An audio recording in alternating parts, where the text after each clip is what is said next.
Episode के अगले भाग में दिखाया जाता है सुबोध दुकान में पानी पी रहा होता है, तभी कोमल आती है। सुबोध कहता है अरे तुम। कोमल कहती है कि अरे वो हमारी सलवार फट गई थी, और इतना कहते वो सुबोध को थैला देती है और सुबोध उसमें से कपड़े निकाल कर देखता है और कहता है कि सही जगह से फटी है, लगता है कि इस चीज का तुम बहुत इस्तेमाल करती हो। तभी कोमल कहती है धत, और कोमल फिर उससे सलवार लेकर के कहती है कि सलवार की ही बातें करते रहोगे या हमारे बदन की भी सिलाई करोगे। इतना कह करके सुबोध कोमल को अंदर वाले कमरे में ले जाता है और दूसरी तरफ सीन दिखाया जाता है जहाँ पप्पी पूनम के साथ में बाथरूम में प्यार कर रहा होता है। और जैसे ही पप्पी का और पूनम का प्यार कंप्लीट होता है और उधर कोमल और सुबोध का जैसे ही पूनम और पप्पी का प्यार कंप्लीट होता है, वहाँ पर पूनम उससे कहती है पप्पी से कि अब तुम जाओ यहाँ से, कोई हमें देख लेगा। इतना कहने के साथ ही जैसे ही पप्पी जाने के लिए होता है, तभी वहाँ पर लल्लन आता है और देखता है कि पूनम बाथरूम में से बाहर आती है और उसके पीछे पीछे रूपमती भी उस बाथरूम में से निकलती है और उसके पैरों को देखते हुए कहता है कि अरे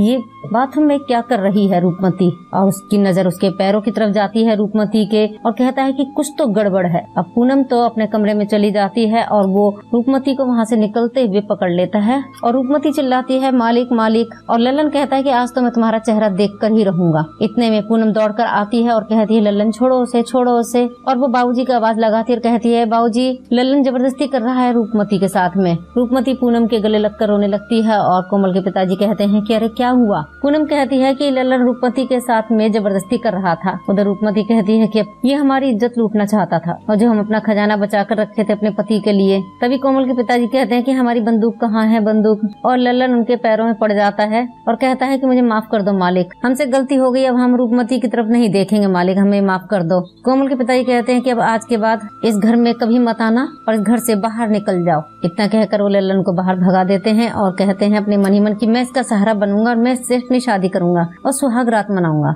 और सुहाग रात में जमकर मजा लूंगा। और दूसरी तरफ कोमल और सुबोध का भी प्यार कंप्लीट होता है और अगले सीन में दिखाया जाता है अब लल्लन जो वहाँ से उनके घर को छोड़कर आता है तो वो सुबोध की दुकान पर आता है। अब सुबोध लल्लन को देख करके कहता है अरे तुम यहाँ क्या कर रहे हो। तभी लल्लन कहता है कि क्यों, हम नहीं आ सकते क्या यहाँ, एक अच्छा सा रेडीमेड शर्ट दिखाओ। सुबोध कहता है अभी कोई अगले महीने आएगा, अगले महीने आना, अभी जाओ यहाँ से। उस पर लल्लन कहता है कि अरे ये गरीब की दुकान जो है, अच्छा एक बात बताओ, वो तुम्हारा दोस्त पप्पी दिखाई नहीं दे रहा है गाँव में। सुबोध कहता है पप्पी अपने मामा के यहाँ चला गया ना, अब तुमसे पंगा लेकर इस गांव में कोई कैसे टिकेगा। सुना है कि तुम उसका पिछवाड़ा काट के नींबू निचोड़ दिए हो। लल्लन कहता है नींबू नहीं, प्याज रगड़ दिया है। और सुबोध जैसे ही उसकी दुकान पर टंगे हुए कपड़ों को देखता है तो सुबोध कहता है कि अरे इधर उधर हाथ क्यों लगा रहे हो, गंदा हो जाएगा, हटो जाओ ना यहाँ से। तभी वो औरत आती है जिसने उससे पहले ब्लाउज सिलवाया था, उससे आके कहती है कि हमारा वो नौटंकी वाला ड्रेस कहाँ है जो मैंने तुम्हें सिलने के लिए दिया था, बहुत दिनों से तुम ट्रका रहे, आज तो हम लेके ही जाएंगे। सुबोध कहता है पता नहीं भाभी जी कहाँ रखा है, कब से हम ढूंढ रहे हैं,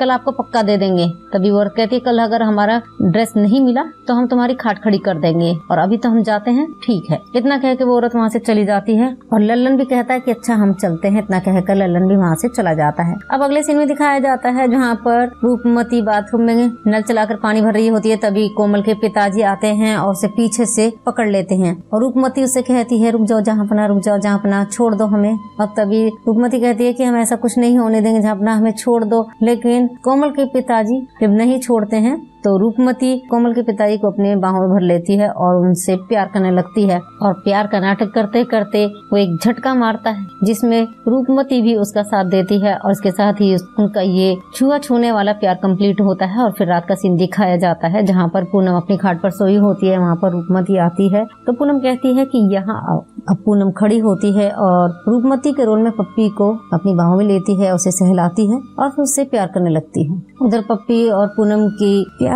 करते हुए कुछ आवाजें सुनाई देती हैं और लल्लन उठ करके खड़ा होता है कि ये आवाजें कैसी आ रही है। तभी लल्लन दरवाजे से कान लगाता है और आवाजें सुनने के बाद में जैसे ही वो मालिक को उठाने के लिए जाता है तभी रुक जाता है और कहता है कि अगर इस बार गलती हुई तो पक्का हमारे पिछवाड़े में गोली ठोक देंगे, इसलिए इस चक्कर में मैं अपनी जान नहीं गंवा सकता, इसलिए मैं चुपचाप सो जाता हूँ। इतना कह करके लल्लन अपनी खाट पर जाकर के चुपचाप से सो जाता है और अपने कानों को बंद कर लेता है कि उनकी आवाज सुनाई ना दे। और उधर पप्पी और पूनम का प्यार कंप्लीट होता है। इसी के साथ में ये एपिसोड भी खत्म होता है। हम फिर मिलेंगे आपसे अगले एपिसोड में, तब तक के लिए नमस्कार, धन्यवाद।